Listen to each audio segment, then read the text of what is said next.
Shukri, I haven't seen everyone yet with the team, haven't arrived yet, but fitness state, everyone is fit and ready to play? Yeah, well, everybody arrived earlier this morning, so by all accounts, yeah, fit and ready. Obviously, a unique set of circumstances in the middle of a T20 league that we're getting Also together. good thing. Yeah, good thing in terms of form coming into it, and yeah, but it's just something we've obviously got to manage in terms of where guys are at. So if you don't see anybody at the nets today, it's not because we don't want to practice. It's really because we need to manage players as well. The guys with the form will get the.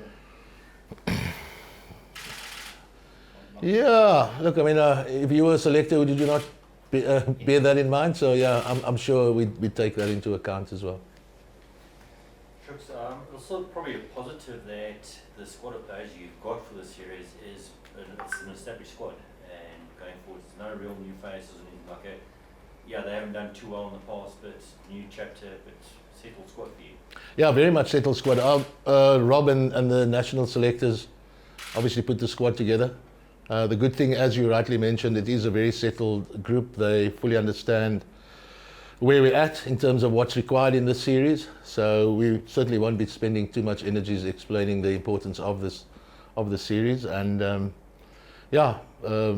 the energies are really good. Having chatted with the guys as they got in today. So yeah, we're all ready to go on Friday. And sorry, just lastly from me, it's been a long road for you in SA cricket and coaching it, and you finally made it to the helm. Must be a good feeling to be able to achieve it. Yeah, look, I must be honest, there were times when I never thought it would come to fruition. But thankfully, and it's all about timing. I think I'm probably as well prepared now as I ever would have been. If this had happened a few years ago, there probably would have still been a few areas of concern, if you want, for want of a better word. But I think I'm really well prepared for this, yes. When you talk about the importance of this series, we know with that looming qualifications just how important it is, but can you put that into words and how you actually manage going into a series like that, knowing that there is this big picture behind it? Yeah, so look, both mine and Rob's, let's call it philosophy, is quite a simple one, that we really want to invest all our energies into the process of playing really good cricket. We want out of this week for guys to identify when a key moment is and what option to take, and hopefully that is an aggressive option, and that goes a long way in ensuring us winning the game. We're certainly not going to be burdening guys with the win. We have to. I think everybody's well aware of that. So yeah, the focus really is about playing really good cricket. We know that England's a top one-day side. Well, they are the world champions in both formats. And if we can do that against the top side in the world, it will go a long way in setting us up for the rest of Rob's tenure as well as the white ball coach. Thanks. Dean? Yeah, just touching on England's position as double world champions, first time a men's team has achieved that. What does that motivation does that give to the opposition when you see that kind of target on their back? Is it a good place to be, or are you kind of wary of the quality that England bring? Yeah, you're obviously aware of that and you're respectful of that. I'd like for us to still see us play as a top cricketing side as well. Our position in the one day or in the World Series doesn't necessarily suggest that, but I'd still like us to have the belief that top teams play a certain way, and we've got to come out on Friday night and deliver that. I wouldn't have wanted it any other way. I want to challenge, I want to be up against the best sides in the world and get a pretty good idea of where we're at as a side. For English supporters and fans watching this team that haven't been able to watch Jofra Archer for quite some time, he's now back in the side against your team. What's your view of his return, and how much of an impact do you suspect that he could have, having been away for so long? Jofra Archer's a world-class player. Saw a little bit of him in the league now. I'm from Cape Town, so I spent a bit of time supporting my Cape Town, if I'm allowed to say that. So, yeah, and again, you want to be tested against the best in the world, and Jofra is right up there. I think the self-same fans might not have seen a lot of Kagiso Rabada and Anrich Noke in the recent past, so I'm sure they'll be in for a good treat. Great. I think we'll look to take a couple from online. We'll start with Firdous, Talford, then Ken. Thanks. How's it, Shukes? Can I just get a sense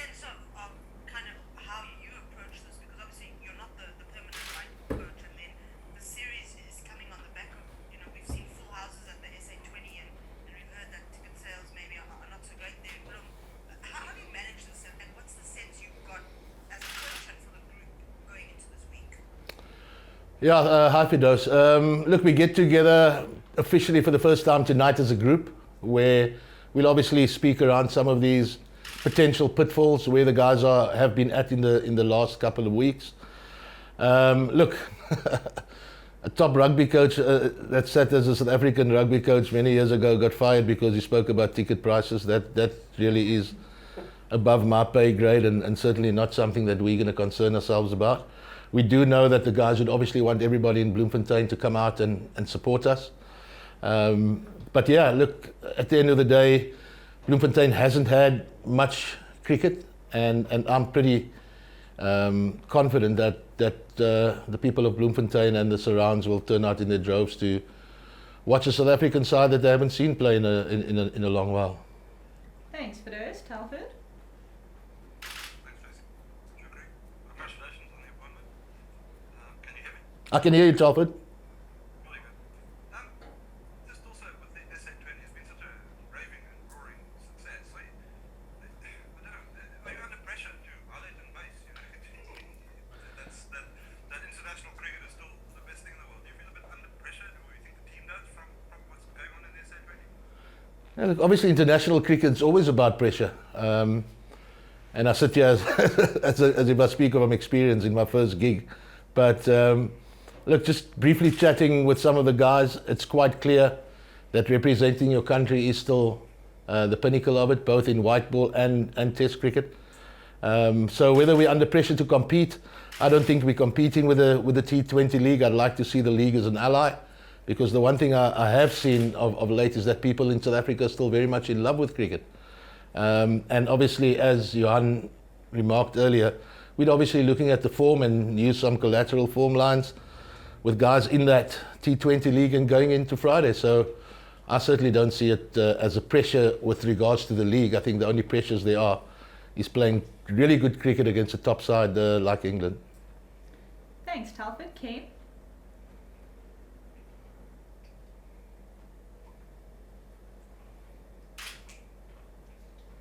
Unmute yourself, Ken. Yeah, Ken, you're not Stand up, Ken. unmuted. Obviously, Yeah, we can hear you, Ken. okay. Obviously, you've been on the outside looking in a bit for the Proteas. Have there been other things in the ODI game that you've identified as needing some attention for the series, even though you're just there in a stand-in capacity? Look, there obviously must be some concerns, or else we wouldn't find ourselves with the possibility of qualifiers looming. So I think on the batting side of things, it's just identifying and committing to the type of cricket we want to play. And we certainly don't necessarily want to be mimicking the best side in the world, i.e. England.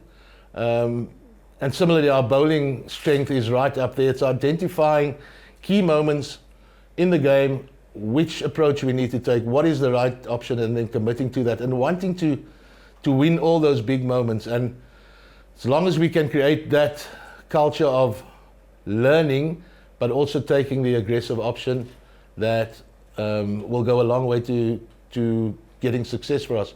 A big thing for me is also being able to assess what the conditions are like. So you can't come in with a one-size-fits-all approach. Obviously, the conditions will go a long way to determining how we actually play, Ken. Thanks, Ken. We're going to go Percival, then Stu. Shukri, baie geluk aan Percival. Ja, jy het jarenlang Shukri, kan jy check met die mense last time you spoke in Afrikaans met you in 'n press conference? Het was 'n lang tyd, Percy, en ek dink die laaste keer toe ons gepraat het, was dit nie 'n baie goeie gesels nie, maar maar ek was I beg your pardon? Can you ask a question of Yeah, no, my Afrikaans is good. My Afrikaans is good. Obviously, with respect to the English component in the room, I'll answer in English if that's all right. I would like you to answer in Afrikaans. You'd like me to answer in Afrikaans? Right, Percy. Carry on. Kom sê net kortliks. Herinner gou net vir ons stoet vir ons wat ek weet nie. Waar staan jy in verhaal en kortliks wat hoe belangrik is die reeks vir jou nou hier met die England teen Engeland? Ja, ek staan in vir Rob, maar soos jy nou wel weet, vra jy nou vir my die vraag, nie vir Rob nie. So ek is nou wel die interim coach, maar soos dit nou staan, is ek die coach. Dis 'n groot week vir ons. Dis 'n groot week vir Suid-Afrikaanse cricket en vir die Proteas eendagspan. So die druk is natuurlik daar en alles wat hierdie week gebeur is nou nie Rob se skuld of wat ook al nie. Ek is in beheer van die span vir die week. Ek werk natuurlik baie goed met Rob saam. Ons hou elke dag 'n klein vergaderingkie. So dis sal ons maar sê 'n joint venture vir as ons nou nie 'n beter Afrikaans woord kan gebruik nie. Great, thanks Percival. We're going to go Stu, then Mobeen, then Fidos, and then if there's any last questions in the room, we'll look to wrap up the press conference. Go ahead, Stu. Cheers, Lucy. Hi, Shukri. This is a high pressure series. This is a high pressure series. Can you hear me? I can hear you, yeah? Yeah, this is a high pressure series, and the Proteas don't do well with pressure. Is that a statement or a question? Well, I'm going to get to the question now. Okay. How would you go about, in a very short space of time, trying to kind of get the players out of this difficult mindset of this, the mud that they're stuck in when it comes to dealing with pressure? Yeah, so look, as any coach would tell you, and it's not a cliche that just rolls off the tongue comfortably, it's really about the process we need to be following. We cannot focus all our energies on this week only. There's a reason why we are where we are. But even if the position was different, it would still be a high-pressured series. Every international match where you represent all of the country is high pressure in itself. So we're certainly not going to be focusing on what the potential outcomes will be if we don't get over the line in this series. But it's all about, as I mentioned earlier, Stuart, really focusing on those key moments in the game, identifying it, and then being able to take the right option, and hopefully that's quite an aggressive option. Thanks, Stu. Mobeen? Hi, Shukri. Just to follow up on Stu, I just want to know what will be the objectives for the series? Obviously, because it's a very short series, and you've only taken over now. You shape up tonight, obviously. So, what will be the sort of objectives for the series in a short space of time here? It feels like there's an echo in the room. It's like the same question. To play really good cricket, to win every key moment, and win 3-0 at the end of it. And that might be a nice throwaway line for you, but at the end of the day, if we can play really good cricket and we can start building on how we know we can play, and not be paralyzed by the situation we find ourselves in, I think that will go a long way. I know Rob shares similar views, and obviously when he does land and when he officially takes over, I think we can confidently hand over a very confident one-day side. Thanks, Fidos.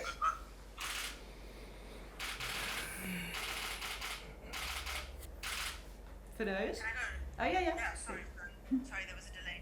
Shuk said Devon Brevis is not in the squad, and there's been a lot of talk about him, and obviously you oversaw his under-19 career. Like, how close do you think he is, and do you reckon he'll add something eventually, one day? As I mentioned right at the beginning, for those, Rob and the national selector selected the side. Dewald is obviously a massive talent, but then again, I could possibly bandy another 5 or 6 similar talents around. How we go forward from here, that is entirely in Rob and the selector's hands. There'll obviously be lots of conversations, but it would be foolhardy of us to ignore any of our bright young talents in the country. And I'm sure they'll be assimilated into the side when the time's right and when the opportunity presents itself. Thanks, Fidos. I'm going to take one more online, Shloni, and then if there's anyone else in the room, then we'll wrap up. Thanks, Lucy. Coach, Froning Tukula from ENTA. At the announcement last week, there was a lot of talk from the CEO and the DOC about you and the actual ODI coach working together and kind of building some sort of synergy.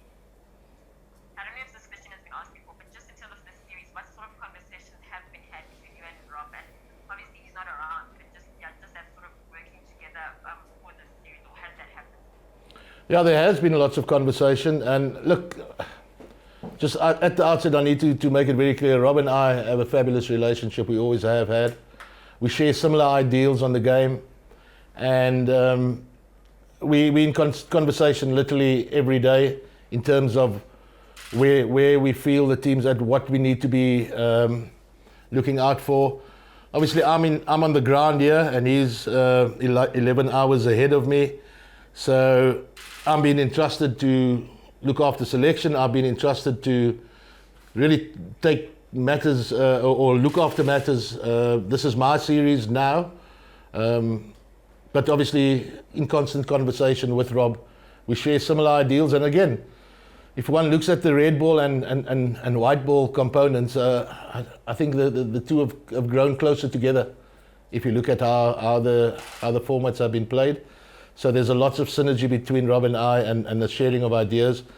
So yeah, a really good fit for South African cricket, and Rob obviously having quite a few years on me in terms of youth. I think he brings that youthful energies as well, which is great. And yeah, there's been a really good sharing of ideas that happens every single day. Great. Any from the floor? One last one. Shuks, Enoch made mention that there is a prospect of possibly bringing in a mental coach or a team psychologist. How much does that form part of your and Rob's plans taking the team forward? Because you mentioned now that they're going to start playing the way we know they can play. Yes, and it's not because we want them to play the way we can play, hence the need for a mental conditioning coach. I prefer that. Both Rob and I feel strongly that it's someone we want on our staffs. And when I say staffs, Rob will have different staffs. So yes, it's about finding that right person, and that person becomes a key member of the coaching staff. So hopefully in the next couple of weeks we can nail down whoever that person is, and then either he or she would then form part of the Protea, both Test and One Day side.